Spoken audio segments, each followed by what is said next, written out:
সোমবার শিলিগুড়ি মহকুমা পরিষদের অন্তর্গত ফাঁসিদেওয়া ব্লকের ঘোষপাড়া এলাকায় দুটি লরির মুখোমুখি সংঘর্ষ হয়। এই ঘটনায় আহত দুজন। জানা গিয়েছে, এদিন একটি পাথর বোঝাই 16 চাকা লরি ফাঁসি দেওয়ার দিকে আসছিল। ঠিক সেই সময় সিমেন্ট বোঝাই 10 চাকা লরি রাঙ্গাপানির দিকে যাচ্ছিল।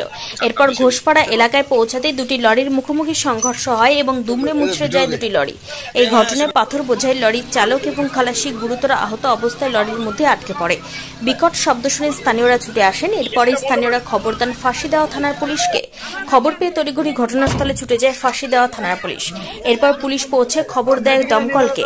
প্রায় 3 ঘন্টা দমকল কর্মী ও পুলিশের প্রচেষ্টায় গুরুতর আহত অবস্থায় আটকে থাকা চালক ও খালাসি দুজনকে উদ্ধার করে উত্তরবঙ্গ মেডিকেল কলেজ হাসপাতালে পাঠায়। সেখানে তাদের চিকিৎসা চলছে। অন্যদিকে এই দুর্ঘটনার পরে সিমেন্ট বোঝাই লরির চালক ঘটনাস্থল থেকে চম্পট দেয়। তবে কিভাবে দুর্ঘটনা ঘটল তা খতিয়ে দেখা হচ্ছে। এই দুর্ঘটনার কারণে যান চলাচল পুরোপুরি বন্ধ হয়ে যায়। যদিও পুলিশি তৎপরতায় যান চলাচল স্বাভাবিক হয়। পুলিশ দুর্ঘটনাগ্রস্ত দুটি লরিকে আটক করে থানায় নিয়ে আসে। ইতিমধ্যে দুর্ঘটনার কারণ খতিয়ে দেখছে ফাঁসিদেওয়া থানার পুলিশ।